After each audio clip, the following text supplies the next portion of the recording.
Make America Great Again, Vox Populi, Vox Dei.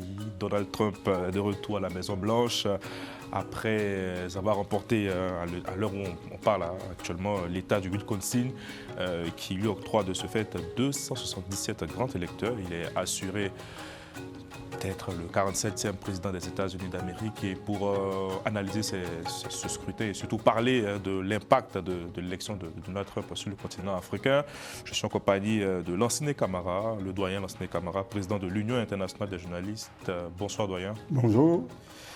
Abdou Fleur, président de Cap Éloquence, habitué de la maison. Bonsoir, Carly. Et Kara Soli, notre éditorialiste. Bonsoir, Kara. Bonsoir, Carly. Et Alexandre, bonsoir. Bonsoir à tous. Comme le disait, Donald Trump est de retour à la Maison-Blanche. Abdou Fleur, comment interpréter cette élection, ces résultats? C'est une surprise pour vous? Alors, ce n'est pas une surprise dans la mesure où même les instituts de sondage ont été extrêmement prudents. Aucun institut quasiment n'a osé, en tout cas, donner l'un ou l'autre vainqueur. Donc, ils ont tous été vraiment... Ils les ont tous mis au coude à coude et que, compte tenu du fait que les résultats pouvaient être très serrés, il pouvait y avoir un raz-de-marée si l'un ou l'autre arrivait premier. Et c'est exactement ce qui s'est passé. Donc tout était possible. En réalité, ce n'est pas une surprise. Peut-être la surprise viendrait d'ailleurs. Comment on est arrivé à ce stade avec son discours va-t-en-guerre, un peu violent, guerrier, où tous les coups sont permis. Comment il a été quand même réélu, ça pose des questions sur l'état du monde actuel et peut-être le désespoir. Doyen, vous qui connaissez très bien l'histoire politique. C'est le président le plus capricieux qui a été élu. C'est un capricieux. Et il a joué du chantage, de la démesure et surtout de ce qu'on appelle la manipulation. Nous vivons une époque où dès que tu sais manipuler, tu sais te vendre, tu dis n'importe quoi, ça amuse les gens. Au début, on a cru que c'était quelqu'un qui est déséquilibré. Il est déséquilibré, il est narcissique, il croit en lui, c'est lui ou rien du tout. Maintenant, il a été élu et nous savons que s'il veut jouer au cow-boy avec le peuple américain, avec les pays pauvres, avec les migrants, avec les Palestiniens et autres, il nous trouvera sur son chemin. Quand vous avez affaire à un cow-boy, il faut répondre parfois par ce que j'appelle des arguments, des idées. Le Moyen-Orient, c'est clair, deux États qui vivent ensemble, Israël d'un côté, Palestine de l'autre côté, en bonne entente, c'est la solution. Le reste, c'est du cinéma. Le cow-boy qui vient d'être élu veut faire du cinéma. Eh bien, on fera du cinéma avec lui. Merci, doyen. Kara Soli, est-ce que vous partagez l'avis du doyen? C'est un cow-boy qui vient d'être élu, là? Oui, enfin, je ne vais pas jusqu'à ce point-là, mais je sais que c'est... C'est le président des États-Unis, hein, quand même. Exactement, puissance mondiale, un peu de respect. Comme disent les Sénégalais, c'est un saï-saï, c'est-à-dire un amuseur public. Donc, il est... je crois que ceux qui ont pris quand même la claque, ce sont les démocrates. Justement, parce que franchement, ils croyaient en ce que Madame Kamala Harris soit élue. Mais qu'est-ce qui va marcher justement? Qu'est-ce qui va marcher pour Kamala Harris? Parce qu'il y a eu tergiversation. Au début, c'était Joe Biden, voilà, qui était pressenti pour être candidat, mais vu son âge... Candidat même, il était déclaré candidat avant de se retirer. Il a persisté, donc ça leur a fait perdre du temps. Et un changement comme ça, brusque, et puis on met Kamala Harris en première ligne. Donc du coup, ils ont pris un coup de retard par rapport à Donald Trump, qui est en campagne depuis 4 ans. Depuis qu'il a perdu le pouvoir, il s'est mis en campagne électorale, en mouvement, et, parce qu'il veut prendre sa revanche sur les démocrates.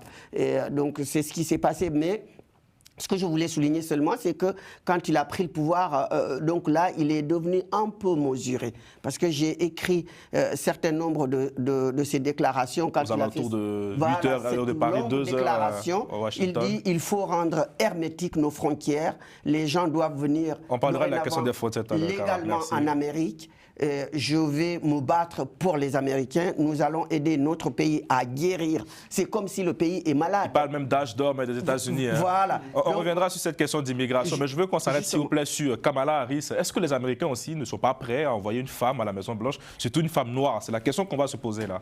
C'est une question qui se pose. Honnêtement, malgré le retard, le fait que Joe Biden a tardé à lui laisser la place, elle a quand même fait, je crois, une excellente campagne. Elle a même soulevé plus de fonds que Donald Trump.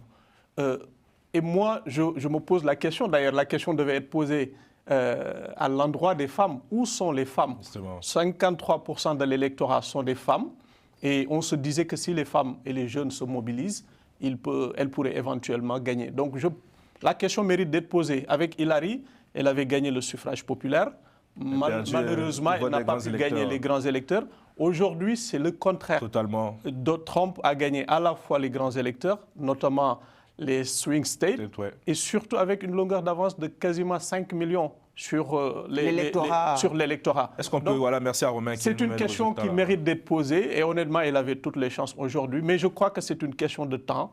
On est très proche de cela. Et si elle se prépare d'ores et déjà, je crois que d'ici 4 ans, quand même, elle pourra... Mais ce n'est pas aussi peut-être la faute de la gauche démocrate qui a trop joué sur les émotions, les valeurs, au lieu de s'intéresser aux problèmes des Américains, doyen? Vous savez, l'Amérique est très compliquée. Les Américains jouent sur l'économie, ils ont parfaitement raison. Et il faut toujours poser la question, comment se fait-il, la plus grande puissance démocratique du monde, comme on le dit, jusqu'ici patauge dans cette misère? C'est parce que tout simplement les capitalistes ne sont pas eux-mêmes disposés à partager ce qu'on appelle les richesses nationales. Les capitalistes veulent tout pour eux. En vérité, c'est ça. On écrase une partie de la population. J'en avais parlé avec Angela Davis à l'époque quand elle avait été décorée ici par le maire de Paris. Les capitalistes américains veulent tout pour eux, c'est tout. Donc, aussi longtemps qu'il y aura des pauvres aux États-Unis d'Amérique, il y aura effectivement des contre-pouvoirs et des résistants. J'appelle ça résistants. Nous sommes des résistants contre la pauvreté. Joe Biden n'est pas capitaliste, doyen. Non, Joe Biden, il y a eu d'abord son âge et en plus, je pense qu'il n'était pas un peu dans ce qu'on appelle les mêmes phases que Obama. Obama, c'était quelqu'un qui était à l'aise, qui avait un programme, une vision et surtout la possibilité d'imposer par le dialogue et par l'argument ses idées. C'est pourquoi Obama a été élu. C'est ce qui a manqué aussi bien à Biden. Et Harris, c'est quoi? Si elle avait dit, je dédie déjà ma candidature à toutes les femmes américaines, y compris des femmes qui sont chez Trump, à toutes les femmes du monde, toutes les femmes l'auraient suivi. Toutes les femmes. Et j'en profite pour dire que maintenant qu'elle est battue, nous lui dédions le trophée Miriam Makeba de la valorisation des femmes et des jeunes. Ça, c'est exclu, là, quoi, là, je dis. Merci, doyen. Mais bon, on va revenir vraiment au cœur du sujet. Est-ce qu'au-delà des apparences, hein, du fait qu'elle soit la première femme noire vice-présidente et éventuellement la première femme noire candidatée à cette fonction, est-ce qu'il n'y a pas l'incompétence de sa part, hein, qui sera remise en cause de la part de certains Américains? Moi, j'écoutais John Bolton, l'ancien conseiller à la sécurité de Donald Trump, qui disait les deux grands partis nous ont offert deux candidats qui n'ont pas les qualités aujourd'hui. Donc c'est peut-être ça le problème, Abdou Fleur, ou pas? Non, je ne le partage pas, dans la mesure où, honnêtement, elle a été, même si elle a été dans l'ombre de Joe Biden, elle a quand même été une bonne vice-présidente. Sur la question des migrants, elle n'a pas été à la hauteur, on dirait. Hein. Non, après, c'est une question de choix qu'il faut assumer, honnêtement. Mais si on se fie vraiment à la campagne, depuis qu'elle s'est révélée, elle a quand même été, je dirais même, excellente en termes de communication. Et le seul débat qu'ils ont eu, tous les analystes ont conclu qu'il a quand même remporté ce débat face à Trump, qui se permet tous les coups. Elle paye le bilan de Joe Biden aujourd'hui. Elle paye le bilan de Joe Biden. Elle paye, et Joe Biden n'est pas en soi responsable. C'est un concours de circonstances. On venait de sortir de la Covid 2020. Il hérite quand même d'un pays avec un taux de chômage exponentiel. Et surtout, au cours de son mandat, le pouvoir d'achat a considérablement baissé. Donc, les Américains, le monde entier aussi fait face à des défis, d'abord économiques, ensuite migratoires et après sécuritaires. Donc, je pense que c'est ce cocktail qui a fait qu'elle a perdu les élections. Trump qui a, quoi qu'on dise, su maîtriser en tout cas le taux de chômage pendant son mandat quand même. Il a un bon bilan sur l'absence de guerre de sa présidence. Sur tous les pays occidentaux tirent sur la corde de l'immigration.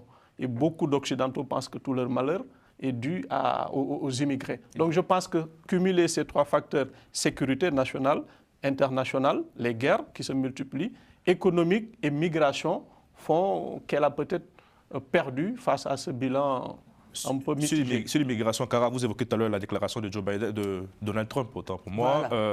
Est-ce que vous croyez cette fois-ci vont être hermétiquement fermées. Donc, ça veut dire quoi pour vous? C'est immigration zéro? Mais il ne pourra pas. Ça, ce n'est pas possible. Il avait commencé la construction du mur là. Ça, c'est un peu la démagogie et des droitières de Donald Trump, parce qu'il ne peut pas fermer les frontières américaines de façon hermétique, mais il veut stopper l'immigration clandestine, l'immigration illégale. Ça c'est possible, parce que donc, les migrants qui viennent côté mexicain, il peut, bien sûr, sans mettre le mur, il peut mettre une politique assez dure pour stopper cette immigration. Mais il n'est pas le seul. Je crois que même le peuple américain, à l'image même des peuples européens, aujourd'hui, ils ne veulent pas... Justement, car le mur bleu, comme on le dit, le mur bleu démocrate, c'est vraiment effondré. Parce que regardez dans le Michigan, où il y a un peu, désolé pour le cliché, les Arabes,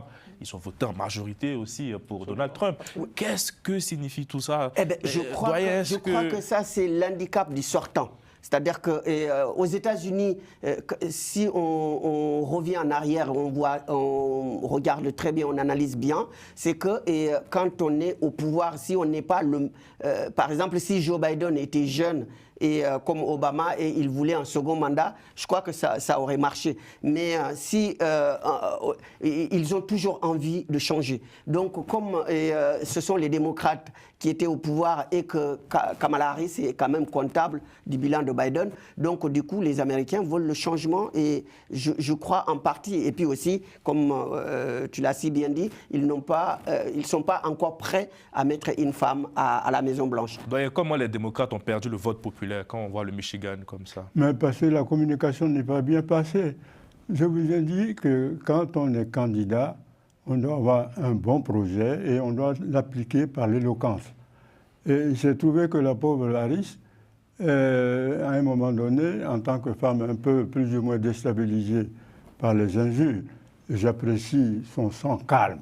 C'est-à-dire, ce n'est pas parce que quelqu'un insulte, qu'il dit n'importe quoi qu'il faut le suivre. Elle a tellement été prudente. Elle a perdu parce qu'elle est prudente. Elle n'a pas voulu répondre aux injures par les injures et je lui rends hommage. Ce n'est pas parce que Trump est un clown, un voyou, puisqu'il traîne des casseroles derrière. Un homme d'affaires. Donc, Trump est un voyou de la politique qui peut être très dangereux. Vous allez le voir dans les jours qui viennent pour les peuples américains.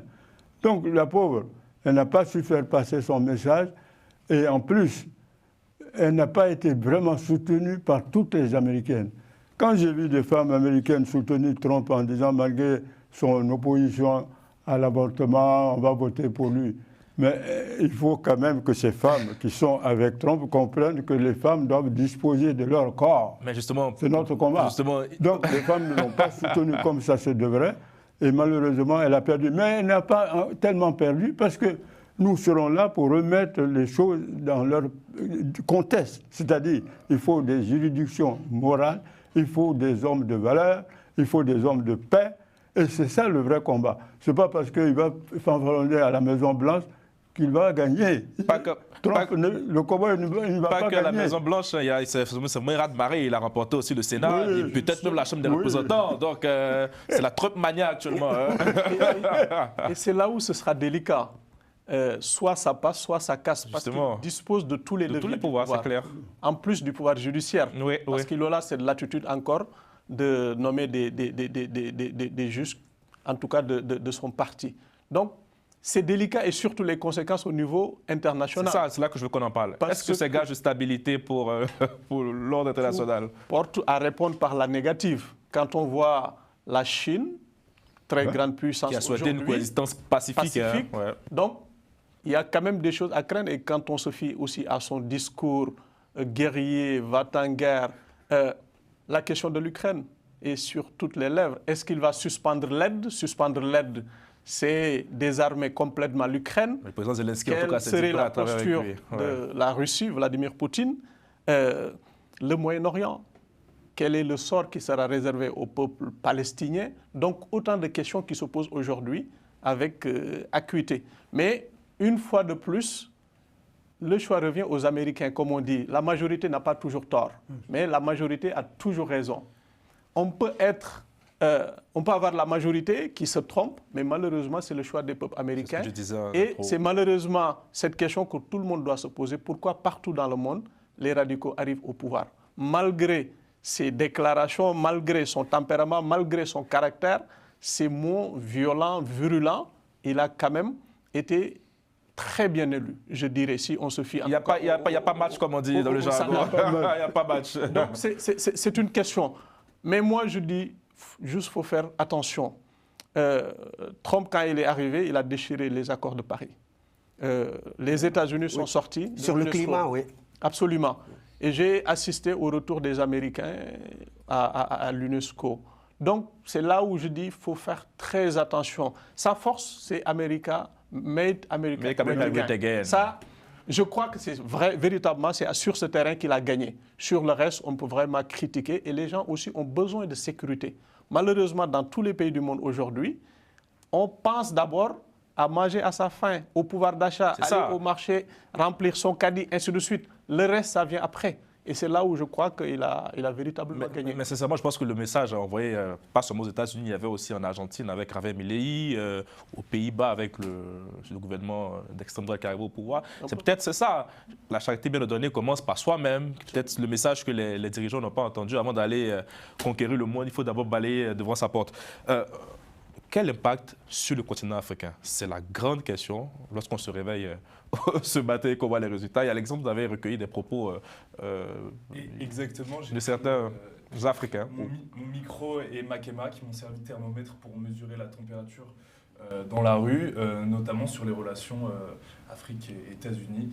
Et on peut regarder ce reportage pour voir un peu les réactions. Recueilli, les réactions. Trump ou Harris, c'est d'abord des Américains. Derrière, au final, c'est les intérêts américains qui primeront. Il faut que derrière, que les Africains, par leur politique, existent. Et il faut que l'Afrique s'aborde elle-même sur ses propres sujets. Mais depuis toujours, les États-Unis, les relations des États-Unis et l'Afrique, ils nous aident.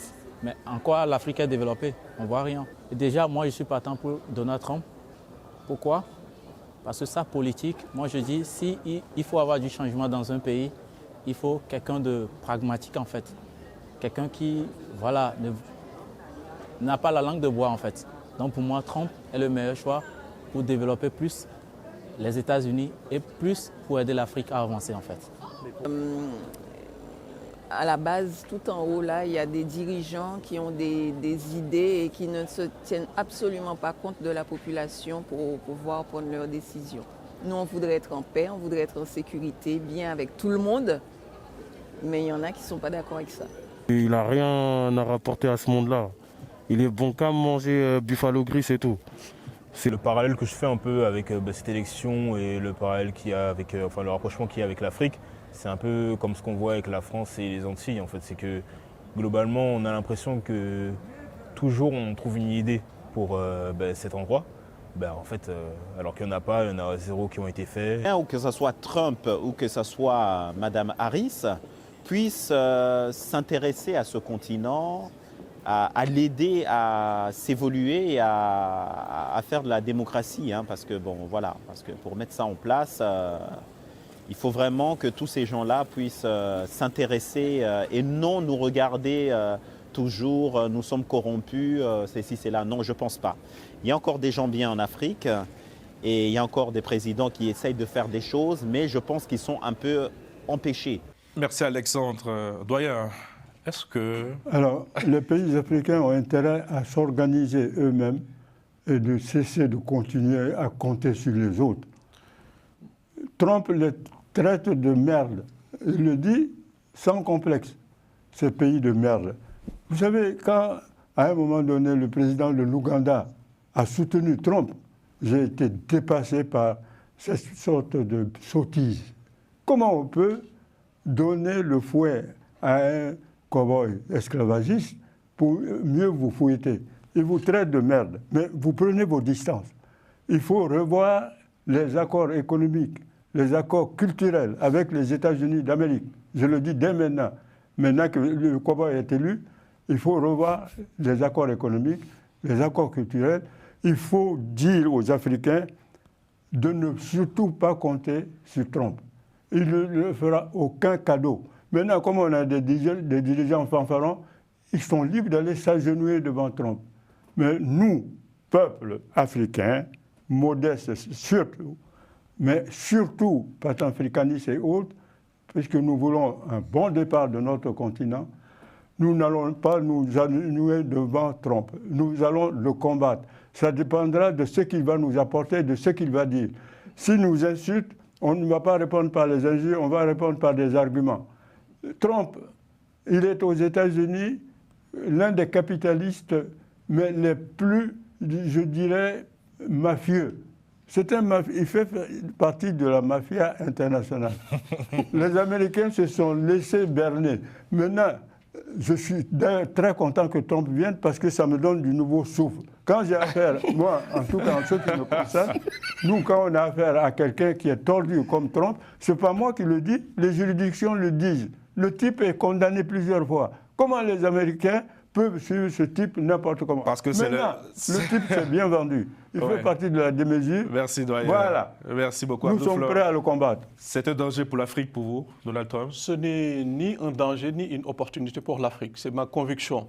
Il ne faut pas que les gens pensent qu'un continent aidera l'Afrique à se développer. Voilà. Ça n'a aucun sens, c'est un leurre. C'est aux Africains de trouver les moyens de leur politique.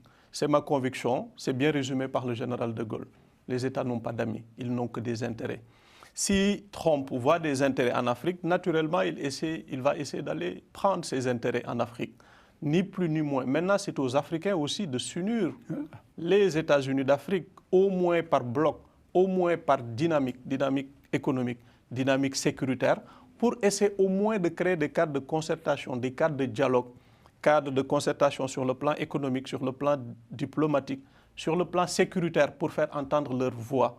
Sans quoi, ce sera toujours l'éternel combat entre David et Goliath. Tous les présidents, les grandes puissances vont venir prendre ce qui les intéresse en Afrique à travers des accords bilatéraux. Joe Biden devait se rendre en Angola, justement pour négocier. Malheureusement, à cause de la tempête, il n'a pas pu se rendre à la fin de son mandat. Le premier mandat de Trump ne s'est pas véritablement intéressé à l'Afrique. Quand Trump s'intéressera à l'Afrique, c'est parce qu'il verra son intérêt en Afrique. Obama, qui certains présentaient comme un fils d'Afrique parce que son père viendrait du Kenya, qu'est-ce qu'il a fait pour l'Afrique? Non, ça n'a aucun sens. On ne s'attend absolument à rien d'aucun président au monde. Tout ce qu'on s'attend, c'est une collaboration gagnant-gagnant. C'est vraiment des accords. Et ça ne se fera malheureusement que dans le cadre de dynamiques beaucoup plus solides. Parce qu'un pays qui compte un peu moins de 400 millions d'habitants ne peut pas venir négocier avec un pays comme le Sénégal, par exemple, qui a 18 millions d'habitants. Ça n'a aucun sens sur le bilatéral et même au niveau international. Quand vous voyez lors des grands sommets, les grandes puissances vont avec de très grandes délégations qui sont rompues à la tâche de la négociation. Avec de petites délégations peu bien outillées. Donc ça ne marchera pas. Pour moi, je le dis, je le répète et je ne cesserai jamais de le dire. La seule voie pour l'Afrique, c'est l'unité.